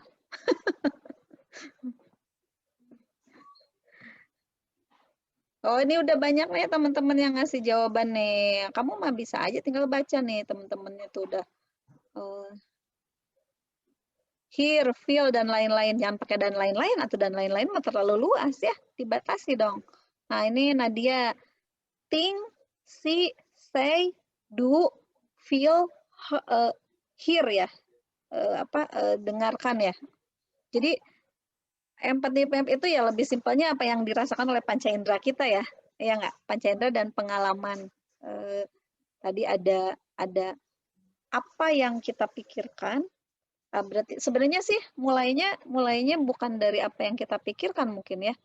Tapi bisa juga apa yang pertama kita dengar, atau bisa apa yang pertama kita lihat. Nah, mungkin dari dengar dulu ya. Apa yang pertama kita dengar? Terus apa yang kita pikirkan? Terus apa yang kita lihat? Dan setelah kita lihat, apa yang kita ucapkan? Lalu apa yang kita lakukan dan apa yang kita rasakan gitu. Dari situ muncul yang namanya gain dan pain. Awalnya bukan gain dulu ya, pain dulu ya. Pain itu hal-hal yang menyakitkan, yang menyulitkan, yang tidak enak gitu. Lalu muncul yang namanya gain gitu. Gain itu tantangannya apa nih, ekspektasi atau harapannya apa. Kebayang nggak tadi misalnya transportasi online ya. Transportasi online itu yang pertama saya dengar berarti kan yang pertama saya dengar, oh saya kalau mau naik ojek saya harus ke pangkalan ojek gitu ya. Terus kan pertama kan saya dengar ada ojek gitu ya. Saya dengar itu. Lalu saya berpikir, saya butuh ojek. Gimana caranya? Oh, saya lihat, oh ternyata harus ke pangkalan ojek gitu ya. Saya lihat, terus tadi setelah saya lihat ngapain? Ya itu, saya lihat ada pangkalan ojek. Saya katakan, oh berarti saya harus ke pangkalan ojek nih kalau saya butuh ojek. Lalu setelah itu saya lakukan, saya datang ke pangkalan ojek. Lalu yang saya rasakan apa? Muncul di situ pain-nya. Nggak enak banget ya harus ke pangkalan ojek, harus jalannya aja udah 5 menit gitu. Padahal saya tuh buru-buru mau ke kampus gitu, udah kesiangan gitu. Itu pain banget gitu kan. Terus gain-nya apa? Nah di sini muncul gain-nya, muncul tantangannya, muncul ekspektasinya. Ya saya berharap banget kalau si ojeknya itu saya panggil, biasa ditelepon, langsung tring datang di hadapan saya gitu. Kebayang? Itu yang namanya empathy map ya. Nanti teman-teman bikin empathy map sesuai studi kasus atau project UX masing-masing ya. Terus berapa sih Bu harus bikin empathy map ya? Bikin empathy mapnya mah satu aja. Apa namanya? Dikumpulkan aja semuanya kayak tadi misalnya yang dipikirkan oleh kalau teman-teman mau ngebedain berdasarkan user persona boleh.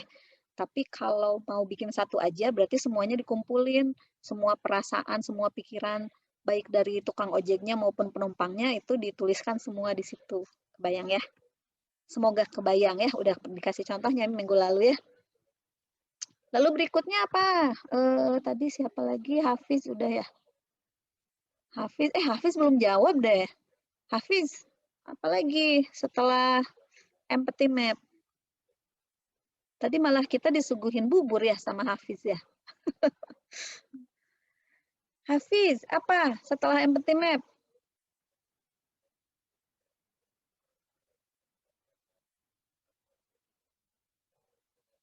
Ya, Hafiz kok menghilang sih? Nggak ada suaranya nih. Nadine? Bentar, Bu, bentar. Jangan-jangan kamu masih sarapan bubur lagi. Iya, Hafiz, setelah sarapan bubur, setelah empathy map ngapain?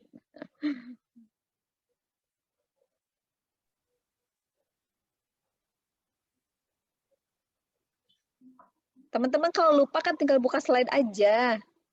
Saya juga tidak akan tahu kalian buka slide atau enggak, kan enggak lagi kuis ya.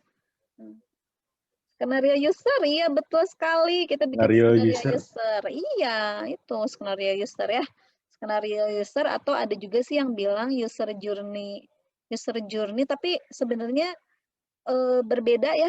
Punten ini saya ralat skenario user dengan yang ada istilah lain lagi nanti namanya user journey maps atau customer journey maps itu penyajiannya berbeda. Jadi skenario user ini lebih kepada mirip apa? Storyboard gitu ya. Jadi bentuknya tuh kayak storytelling gitu kan. Teman-teman udah lihat ya. Bisa juga bentuknya tuh kayak ada urutan yang dirasakan atau aktivitas-aktivitas saat dia berinteraksi dengan calon produk kita gitu. Ya, berikutnya setelah udah ya, yang minggu kemarin Mas kena sampai skenario user ya kuliahnya ya. Nah, yang berikutnya adalah tahap berikutnya setelah skenario user itu adalah user atau di UX ini disebutnya customer journey map. Nah, customer journey maps ini nanti saya kasih lihat teman-teman ya bentuknya. Sebelum ke sana, saya mau kasih lihat ini. Saya share dulu ini beberapa tools.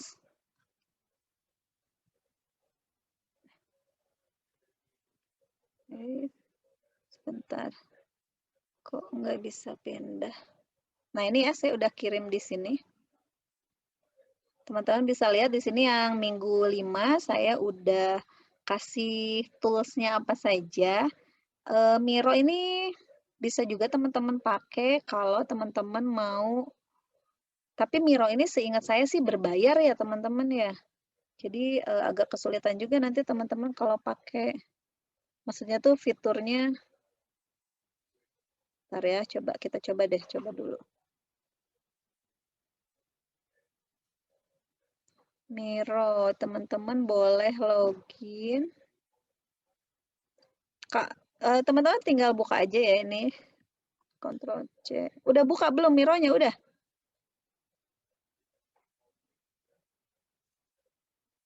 Kemana ya, Cep? Udah, Bu. Oh, oke, udah. Kalau udah, sekarang kalau saya mau login ya. Kita coba kolaborasi di Miro. Saya pakai emailnya.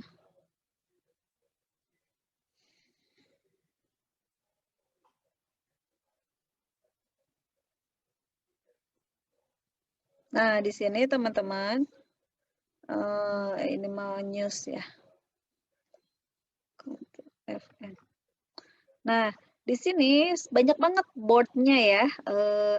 ada quick restaurant dan sebagainya ya. Ini mah terserah tergantung kebutuhan ya. Ada yang bentuknya mind map, Kanban dan seterusnya. Nah, ini nih ada namanya customer journey maps. Ini kita bisa pakai juga nanti ya. Nah, ini sekarang saya mau coba misalnya ini project, teman-teman pertama bikin project dulu. Add project misalnya. Oh, karena ini gratis. Nah, karena gratis itu cuma boleh satu project. Karena saya udah punya satu project, saya nggak bisa lagi bikin project yang kedua. Ini adalah project saya.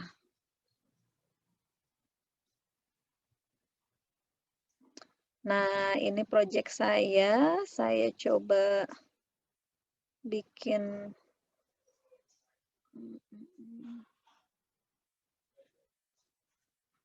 bentar ya. Coba lihat.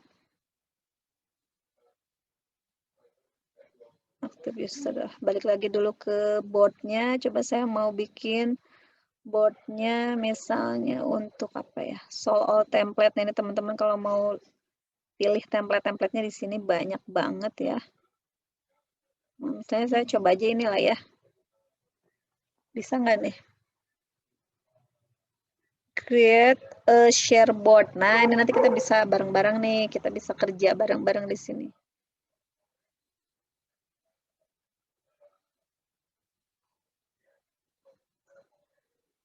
Nah, di sini ada what was good, what was bad, ideasnya apa, action. Nah, misalnya ini saya share ya, teman-teman boleh nanti kolaborasi di sini.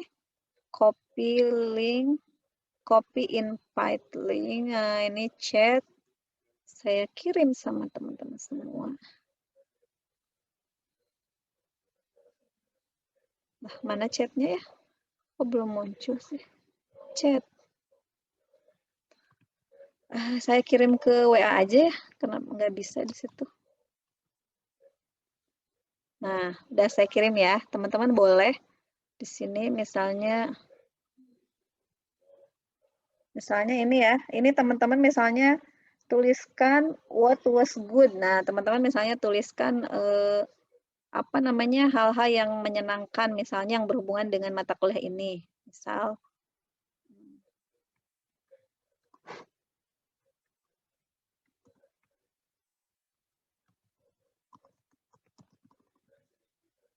Nah, udah ada yang gabung belum?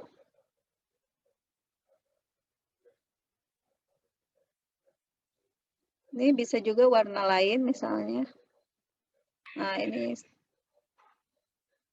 bentuknya bisa diubah-ubah juga. Misalnya, jangan ini tadi ganti ya. Nah, udah ada yang gabung tuh, Farhan. Sok Farhan nulis apa? Ini di sini shape-nya boleh diganti. Misalnya saya mau pakai yang warna ini ya. Tulis aja perasaan kalian tentang mata kuliah ini. Atau apa yang kalian pikirkan tentang mata kuliah ini.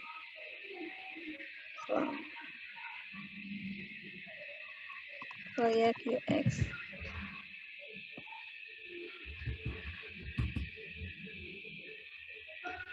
Jangan dipindahin. Siapa tuh ngegeser?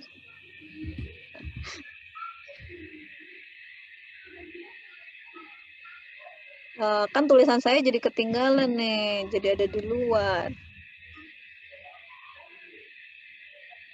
Ayo silahkan menulis, jangan bergerak-gerak doang.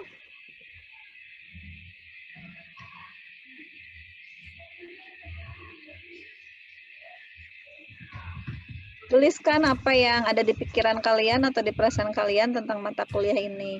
Mau di what was good, mau di ideas, atau yang what was bad, misalnya kritik dan saran. Alah, ulah digeser-geser atau balikin lagi, weh. Ini yang ngegeser siapa sih?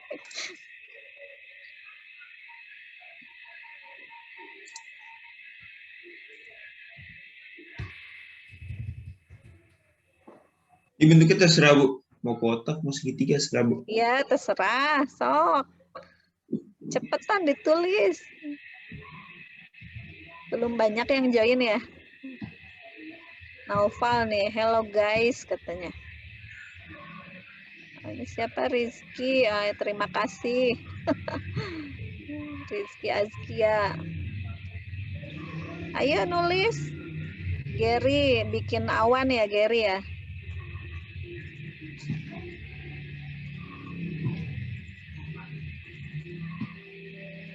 Nah, kayak gini, kalau misalnya teman-teman kerja dalam sebuah tim, misal teman-teman punya satu waktu yang sama, misal setiap hari Sabtu, misalnya setiap hari Sabtu jam 9 pagi kita bareng-bareng ya ngerjain proyek UX. Nah, terus tadi kan teman-teman ada tahapan-tahapan tuh pada strategi plan ya. Nah, di tahap strategi plan, teman-teman itu tadi harus melakukan riset. Nah, misalnya teman-teman di sini tulis adalah tahapan di risetnya, ngapain aja. Terus tugasnya si A apa saja, tuliskan di sini. Misalnya, saya sudah mengerjakan ini, saya sudah melakukan wawancara kepada 5 orang user, dan seterusnya. Jadi ini kayak semacam bisa untuk controlling pekerjaan gitu ya. Alah, ini kenapa jadi hilang? Oh, nah gitu ya. Nah, bisa teman-teman jadi tahu, jadi ikut jadi ngontrol pekerjaan teman yang lainnya juga, nggak cuman pekerjaan diri sendiri.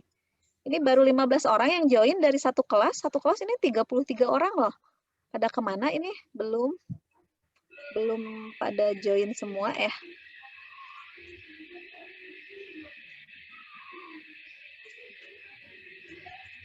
Ayo nih, seru nih, ayo menulislah. Jangan bergerak-gerak doang.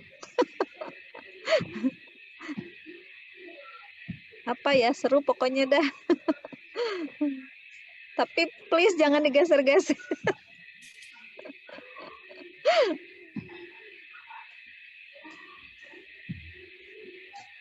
Tuh, jadi kegeser satu tuh.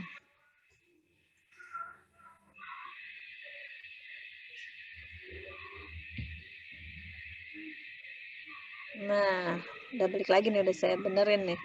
Hard thinking. Apanya yang hard thinking, Rizky? jangan pakai hard feeling lah. Yang ringan-ringan aja kita mah. Ayo nih, siapa yang ngegerakin lagi, balikin lagi. Gitu ya. Nah, ini teman-teman boleh nanti coba dengan satu timnya, supaya teman-teman bisa tahu lagi apa sih yang bisa dikerjakan di sini. Ini mah hanya contoh saja ya. Teman-teman nanti bisa lihat lagi yang lainnya. Oke, saya selesaikan dulu ini.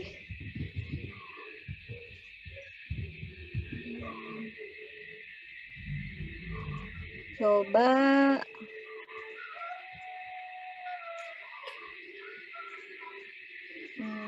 go yuk.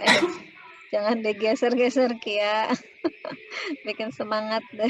Mandi Farhan, belum mandi Farhan? Udah Bu, ya Allah. Itu ada yang fitnah ya? Siapa yang tulis nih? Oke, nah seperti itu ya teman-teman. Ini ada apa sih, layarnya juga bisa di zoom in, zoom out tuh. Bisa kelihatan. Ya, ini yang cewek-cewek saya belum banyak lihat nih, pada kemana. Ya seperti itu ya teman-teman, boleh nanti dieksplorasi lagi ya. Kita coba yang lain. Nah di sini nih, ini yang tadi ya kita modify by beta tuh yang terakhir ngutak-ngatik.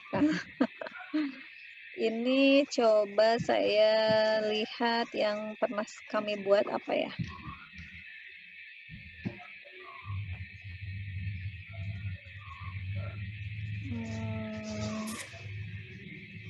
Tim profile nggak ada sih.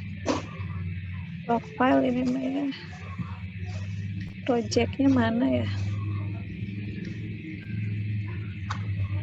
Project.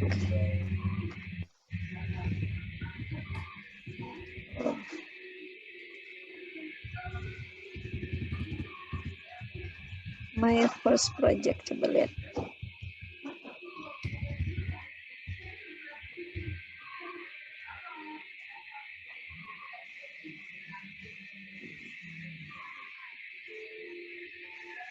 Ternyata kosong ini.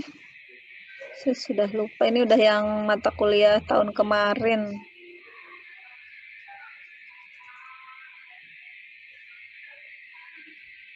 Diagramnya teman-teman bisa pilih sendiri ya, tadi kan banyak contoh-contohnya.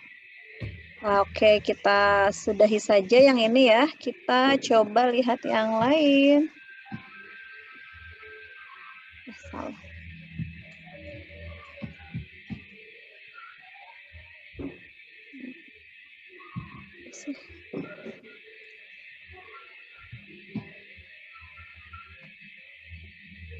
Kita lihat gimana sih Pak?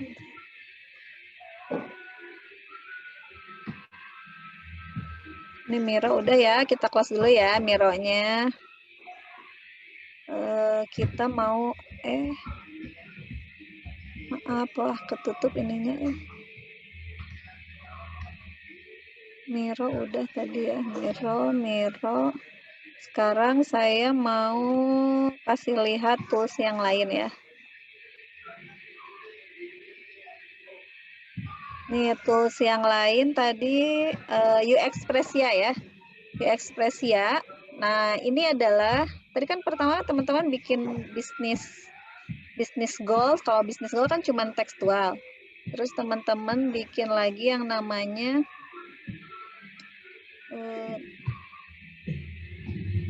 teman-teman bikin brand identity.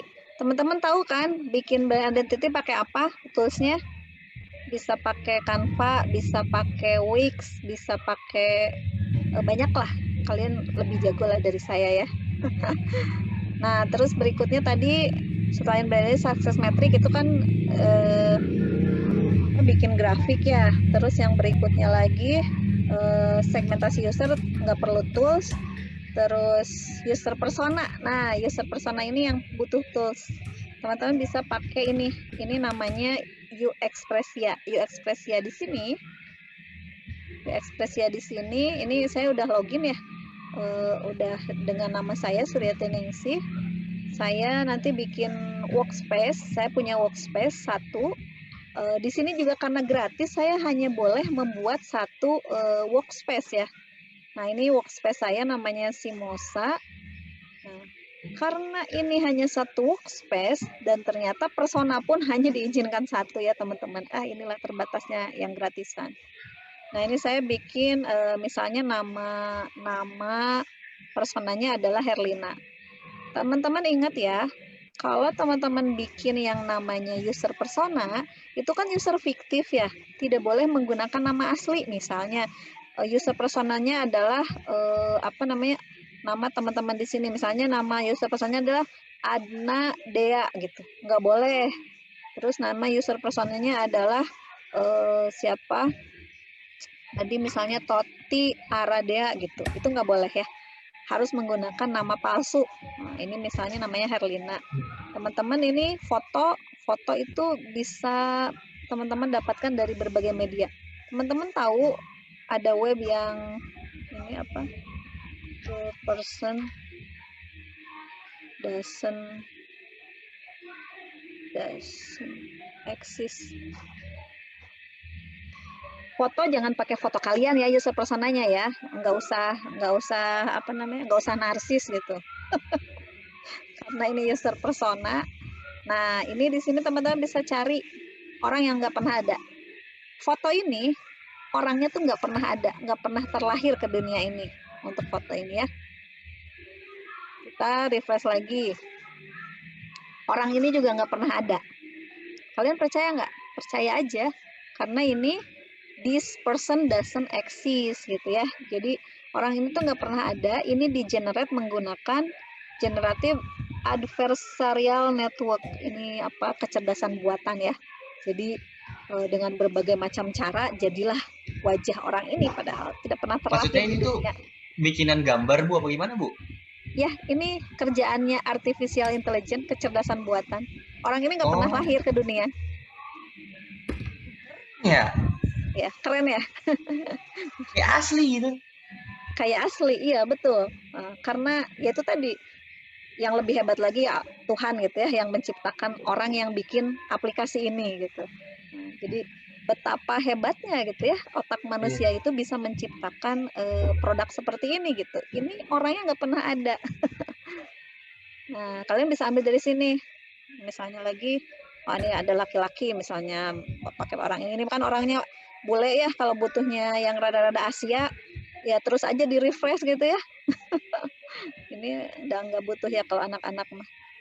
Satu Bu pertanyaan saya Bu. Kenapa? Kenapa? Ini kan this person does not exist berarti kan emang benar orangnya tidak pernah ada. Terus siapa tahu ya, maksudnya di dunia ini ada yang ternyata tuh orangnya tuh ada gitu, mirip sama ini. Itu nanti kita aman atau enggak? Maksudnya dapat masalah atau enggak gitu? Enggak. Oh enggak. Enggak. Ini sudah dijamin orang ini nggak pernah terlahir. Kalaupun ada yang mirip, bisa jadi itu dia apa sih, kayak mungkin dia operasi plastik gitu ya, mengambil gambar. Oh saya pengen operasi plastik wajahnya kayak ini, bisa aja kan gitu. Tetapi foto ini jelas tidak pernah ada orangnya di dunia ini gitu. Jadi cantik juga. Ya begitulah, keren ya. Boleh silahkan kalian referensinya di sini. Jadi karena tadi user persona itu adalah user fiktif, nggak mungkin kan pakai foto diri kan? Kan foto kalian udah ada di bagian tim kan? Jadi ini kayak Bill Gates nih. Ya mirip ya. Sekilas gitu ya raut mukanya, gitu ya. Nanti teman-teman boleh. Nah ini rada-rada Asia nih. Nah ini bisa nih dipakai. Tapi ini random kan sifatnya, kita nggak bisa milih foto yang mana gitu kan. Itu nggak bisa. Ini nanti kalian ekspor aja lah ya. Ini saya mau ngasih tahu dulu. Ini nggak bisa juga chattingnya punten ya. Saya tuh karena presenter, jadi kadang si chattingnya tuh diklik pun nggak muncul. Udah muncul terus hilang. Nah itu ya. Terus teman-teman tadi kita balik lagi ya ke UX Presia. Kita close, misalnya mau pakai ini ya. Ini simpan aja apa save image as. Misalnya Herlina doesn't exist. Nah, misalnya saya mau pakai foto dia gitu ya. Nah ini kan, saya mau ganti fotonya. Di sini juga sebenarnya ada beberapa contoh foto di UX Presia ini, tapi kita bisa upload dari diri kita sendiri. Nah di sini juga banyak nih. Nih teman-teman kalau mau lihat di sini, ini ada contoh-contohnya juga. Nih. Tapi misalnya pengen upload sendiri, carinya dari tempat tadi gitu ya. Download.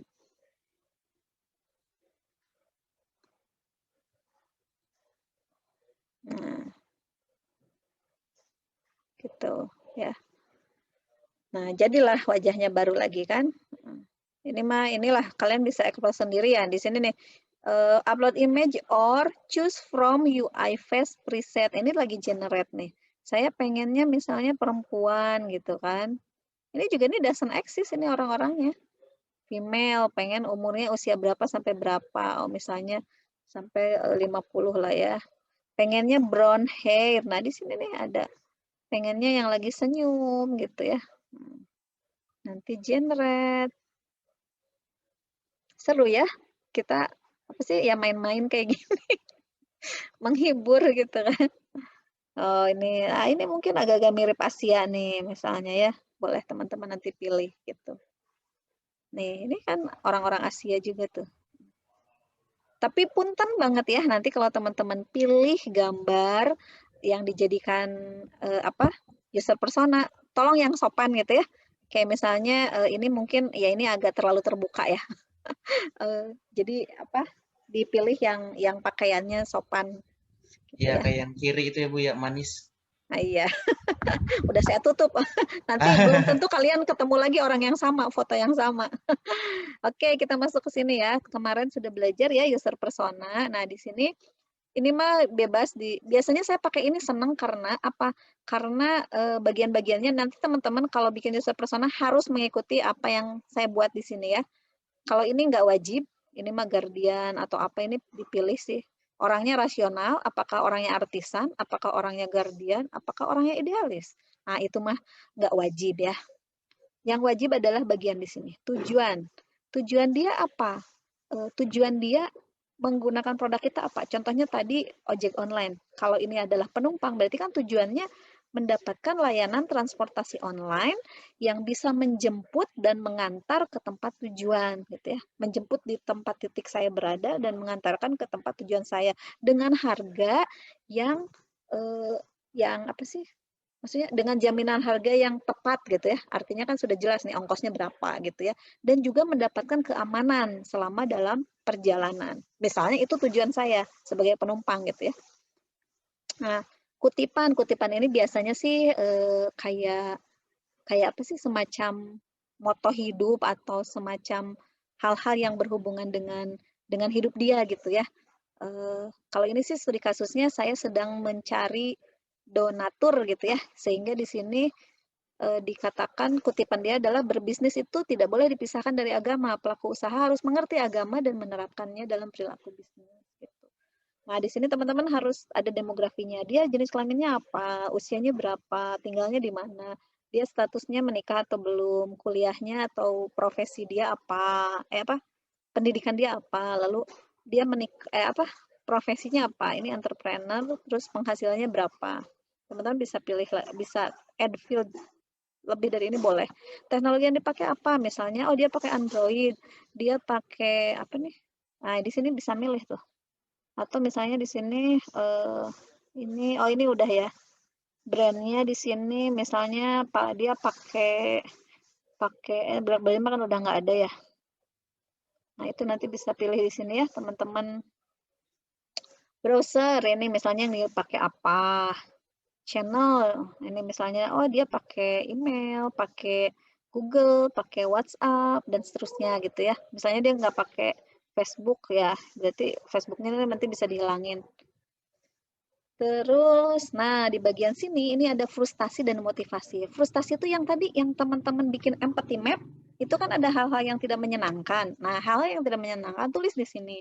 Hal-hal yang menjadi motivasi, menjadi harapan, menjadi ekspektasi terhadap produk yang mau dibangun tuh tuliskan di bagian motivasi. Contohnya di sini dia frustasi jika belum kenal dengan pelaku usaha, dia tidak mau berdonasi gitu ya. Jadi ini kan ceritanya saya lagi menyediakan platform untuk menggalang dana, ada donatur, ada yang pemilik usaha yang butuh modal. Nah, yang butuh modal ini membuka peluang bagi mereka yang mau berdonasi. Sedangkan donatur ternyata menurut Herlina ini dia tuh punya perasaan frustasi kalau saya nggak kenal sama pemilik usahanya. Terus juga dikatakan menurut dia banyak nih pelaku usaha yang memisahkan agama dengan bisnis gitu ya. Terus katanya lagi masih banyak pelaku usaha yang pinjam ke bank atau ke lintah darat kayak rentenir gitu ya. Nah, terus juga pelaku usaha banyak yang belum memiliki profil dan portofolio. Jadi kayak laporan keuangannya tuh nggak jelas. Terus jadi kan nggak tahu dia pemasukannya berapa dan seterusnya gitu ya. Lalu pelaku usaha juga kurang ilmu bisnisnya. Seperti itu. Sebentar ya, ini saya habis baterai.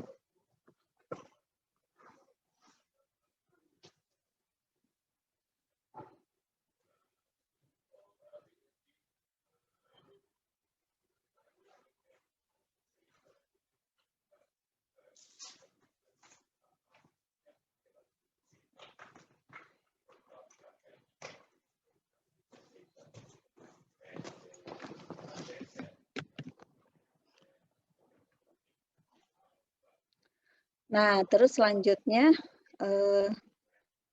ini muncul sekarang chatnya. Tadi mah nggak muncul. Terus motivasi dia apa sebagai donatur? Sebagai donatur ya dia punya motivasi mendapatkan balasan dari Allah Subhanahu Wa Taala. Terus dia pengen memberdayakan pelaku usaha di bidang kuliner karena beliau ini entrepreneur di bidang kuliner. Terus beliau punya motivasi juga menerapkan prinsip-prinsip bisnis berdasarkan agama gitu ya. Lalu beliau pengen mendapatkan profil lembaga penyalur donasi yang terpercaya, lalu mendapatkan benefit sesuai program donasi. Jadi misalnya berdonasi uang 1 juta. Misalnya dia dapat benefit apa? Apakah bagi hasil misalnya, ataukah dapat reward dari pemilik usaha dan sebagainya. Nah, lalu berikutnya tuliskan di bagian background. Di sini background tuh kalian menceritakan, ini salah nih harusnya, Herlina. Herlina usianya 37 tahun adalah seorang dosen di perguruan tinggi swasta di Bandung. Bersama suaminya menjalankan bisnis di bidang kuliner. Mereka memiliki usaha catering dan memiliki belasan karyawan. Dan seterusnya di sini. Kalian tuliskan ini, kalian harus cerita gitu ya. Background dari siapa nih? User persona kalian tuh apa gitu.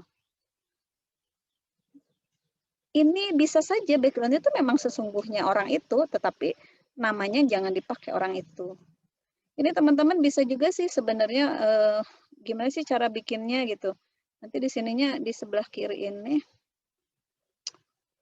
nih di sini, kok kiri sih di sebelah atas add section. Misalnya teman-teman mau nambahin apa? Sini banyak.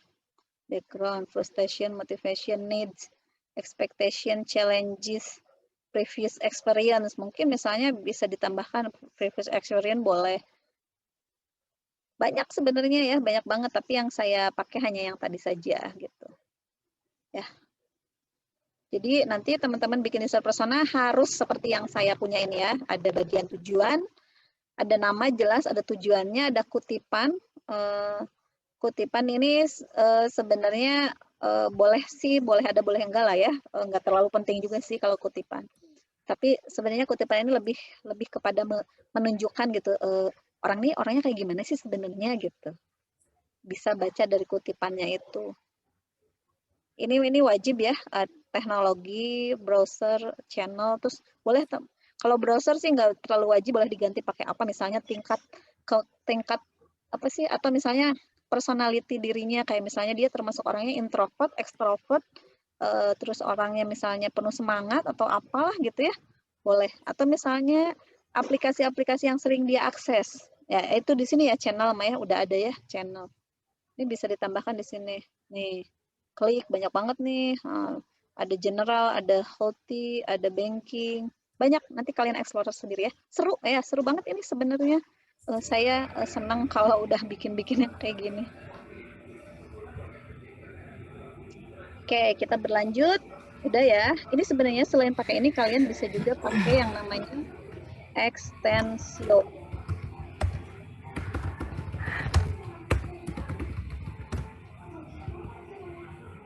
Extensio di sini nih. Tapi kenapa saya nggak pakai extensio? Extensio itu apa ya, dari segi beberapa feature atau tampilannya, mana sih ini kok nggak kebuka-buka? Dibandingkan yang tadi, saya lebih senang yang Expressia tadi gitu. Nanti teman-teman boleh ini bisa lihat loading ya. Nah di sini ini juga bisa sama, ini juga bisa create apa, work together from anywhere. Jadi yang tadi juga sama, bisa kerja bareng-bareng juga gitu. Ya nanti ini mah dieksplor aja. Ini juga.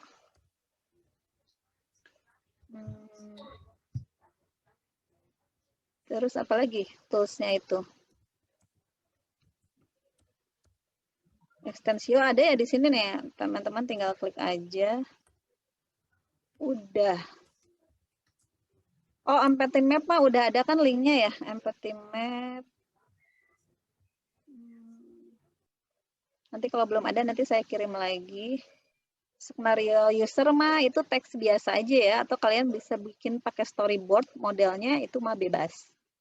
Nah, sekarang kita masuk ke yang ini, yang tentang pertemuan. Lah malah saya kelamaan saya reviewnya, nggak apa-apa ya, biar kalian lebih paham mengerjakan strategi. Sebenarnya kalau di materi yang minggu ini malah lebih sedikit ya. Minggu ini tuh sebenarnya teman-teman hanya diminta untuk mendefinisikan yang tadi, ada teman-teman tadi yang jawab apa fungsionalitas katanya gitu ya. Nah, itu mah minggu ini. Jadi, teman-teman kan sudah membuat yang namanya, nah di sini nih materinya adalah tentang scope plan, terus fungsionalitas dan konten gitu ya.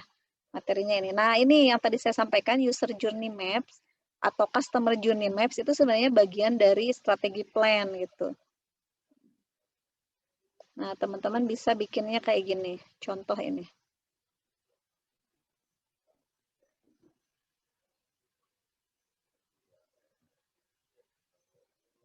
Biasanya sih disebutnya ini, yang paling terkenal tuh namanya ini kalau di dunia UX, Customer Journey Maps, CGM disingkatnya. Nah, CGM ini apa namanya, sebenarnya sudah banyak yang menerapkan, terutama mereka berkecimpung di dunia pemasaran. Jadi CGM ini presentasi visual nih, presentasi visual yang menggambarkan hubungan serta interaksi antara pelanggan dengan organisasi atau brand tertentu. Ada 5 bagian di sini, ada persona, timeline, touch point, emosi, dan channel atau saluran. Nah, ini ya. Ada persona, ini yang tadi sudah kita buat, timeline, ada touch point, emotion, dan channel. Di sini ada macam-macam juga bentuknya, tapi kita tidak pakai yang model ini. Nah, ini buatannya Lego. Enak juga sebenarnya ini tergambarkan gitu ya, tapi bagi saya ini saya pusing bacanya. Nah, kita nanti pakainya modelnya yang ini nih, model yang kedua. Nah, model kedua ini jangan dibayangkan, aduh ini ribet banget gitu ya. Enggak sih, ini mah keterangan aja yang kanan-kanannya mah. Yang dibikin mah mulai ini, realize, determine, sama choosing, choose, prepare, enact, complete. Nanti saya kasih contoh yang lebih simpel. Ini apa terlalu wow gitu ya, pas ngelihat, aduh masa Bu saya harus bikin kayak gini? Enggak, tenang. Sabar ya. Tidak serumit itu. Ada ini mas, saya ngasih tahu model-model yang ada di pasaran gitu ya. Customer journey map ada yang bentuknya kayak gini. Terus ada lagi yang bentuknya, udah ini mah. Kita lihat lagi yang lain. Sama ini satu lagi. Biasanya saya bisa pakai yang UX Press ya, di situ juga bisa bikin, atau pakai yang Miro juga bisa bikin customer journey map di sana. Yang manakah yang akan kita pakai referensinya? Nah, kita lihat, coba yang kita lihat dulu dari NN Group. NN Group ini, ini mah UX Planet ya webnya. Nah, ini kumpulannya all about UX gitu. Nah, ini yang paling simpel itu yang dari NN Group. Di sini ada nomor 1 tuh apa, nomor 2 ini ada zona-zonanya ya. Ini biasanya saya pakai yang ini, yang NN Group lebih simpel. Bentar ya, coba lihat ke bawah contohnya. Nah, kalau ini storyboard. Nah, ini yang kemarin dibahas ya, yang biasa disebut skenario user ya. Skenario user tuh bentuknya kayak gini. Kalau teman-teman bisa bikin komik gitu ya, lucu juga bikinnya kayak gini. Tapi kan sekarang ada yang online ya. Banyaklah kalian bisa explore lagi supaya lebih enak aja sih nyeritainnya ya kalau pakai storyboard. Nah, ini tadi empathy map ya, boleh. Mana ya, yang NN Group mana ya tadi gambarnya kayaknya lebih simpel, atau NN Group itu. Oh, ini.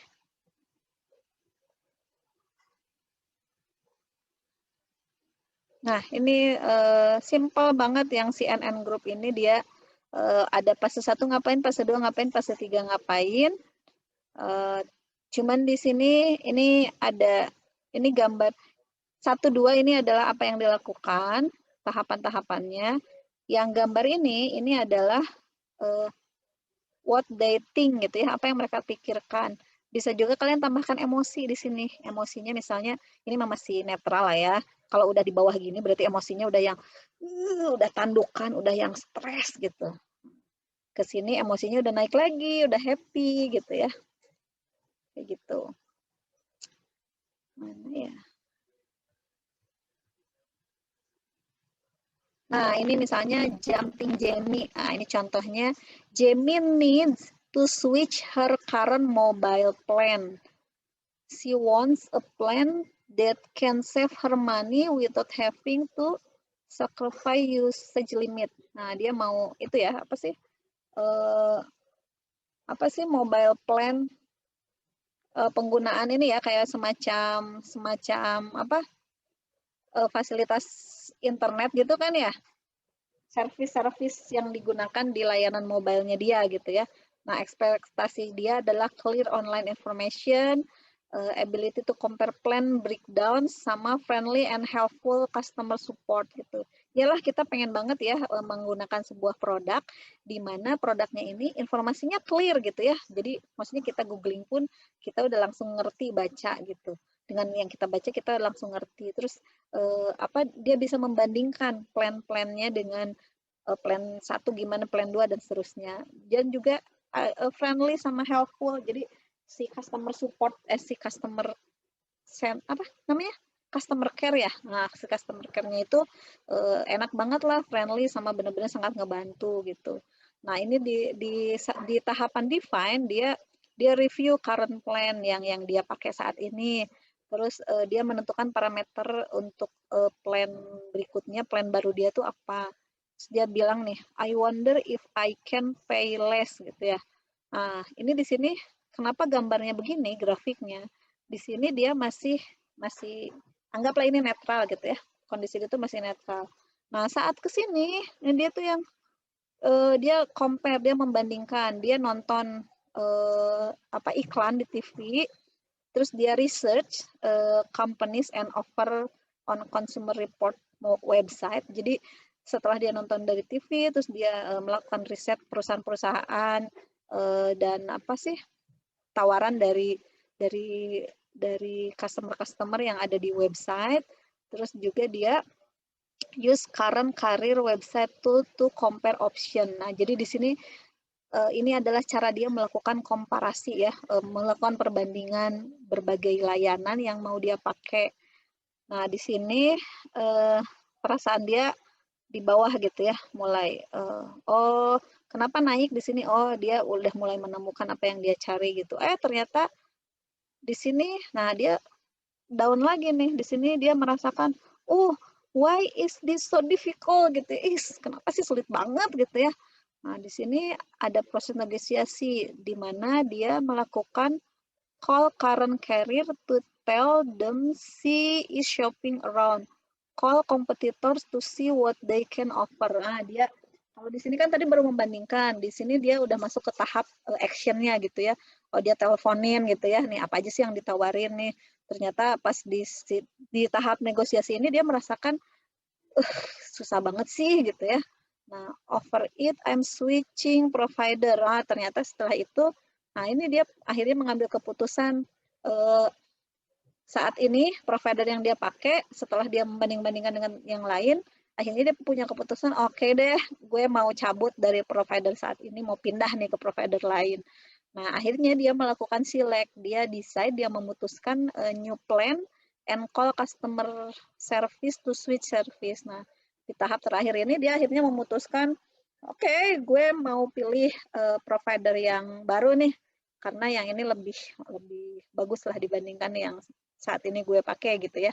Nah, terus dia, well, I guess that was all worth it gitu. Nah, ini setelah melalui yang panjang tadi, dia mulai naik lagi nih perasaannya gitu. Nah, di sini muncul nih yang namanya opportunities, ada juga lain-lain ya. Ini mah nggak terlalu saya perhatikan. Kadang saya cuma sampai di garis ini saja. Garis yang bagian bawah ini, yang opportunities sama internal ownership and metrics saya nggak buat. Biasanya sih gitu. Nah, karena itu, kenapa kayak gitu? Karena ngikutin tools-nya ya. Tools-nya biasanya nggak sampai ke sana. Karena tools-nya yang kita pakai tadi ada yang UX Precia, ada juga Miro gitu. Nah, itu kan tergantung tools-nya, dia bikinnya seperti apa. Coba aja nanti teman-teman bikin, tadi saya udah bikin juga yang di Expressia ya. Expressia. Wah, ini. Di mana ya? Coba sebelum di close. Tadi recent close. Coba. Di sini kayaknya saya udah punya juga DCGM. Saya kasih lihat dulu contohnya. Semoga masih ada ya. Saya juga udah lupa ini. Udah semester kemarin. CGM.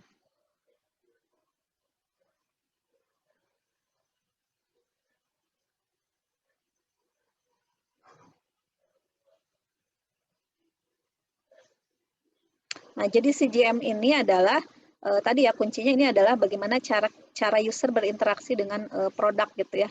Oh, belum, ternyata saya belum bikin di sini ya. Nah, tapi pakai ini ya teman-teman enak.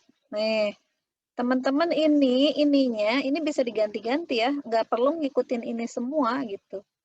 Misalnya ini di tahap ads, ini contohnya kan ya dia. Find more information about the advertise, buy and understand if that's something that first. Oh, dia ceritanya ini dia mau beli sepeda gitu ya. Nah, pertama dia nyari iklan kan ya, nyari iklan-iklan sepeda yang ada di di berbagai media iklan gitu kan. Nah, apa saja sih yang dia lakukan di sini? Oh, dia nyari ke Mbah Google gitu ya. Terus ternyata di bagian prosesnya, namanya Julius. Julius talk about buying himself a new bike and was this time on Google. Nah, ini proses apa sih yang dia lakukan gitu ya di situ. Nah, customer ekspektasi dia apa? Oh, ekspektasi dia dia langsung mendapatkan link ke website dengan sepeda yang price-nya itu benar-benar sesuai lah sama harapan dia. Ternyata apa ekspektasi dia? Experience dia ini apa nih?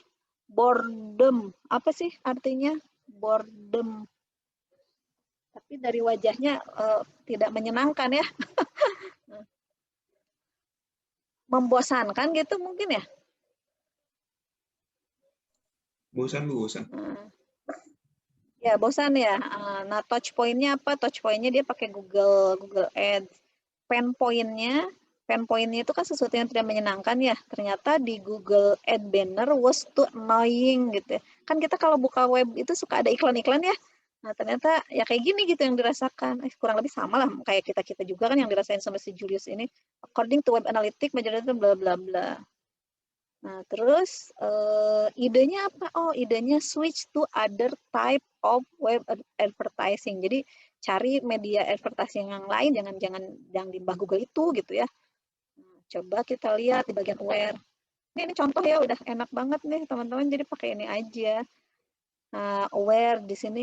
Find out what other store offer and pick the most appropriate retails. Nah, sering gitu. Oh, udahlah jangan nyari lagi di web gitu kan ya. Nah, terus di sini oh ya dan seterusnya. Oh, ternyata dia melakukan riset, dia bandingin sepeda satu dengan sepeda lainnya gitu ya. Terus dia bandingin harga gitu. Terus juga dia akhirnya memutuskan, yes, aku purchase, aku bayar. Oke, validasi. Oh, ternyata belinya kan online ya, jadi harus validasi seperti ini, terus delivery, oh iya alhamdulillah dianterin.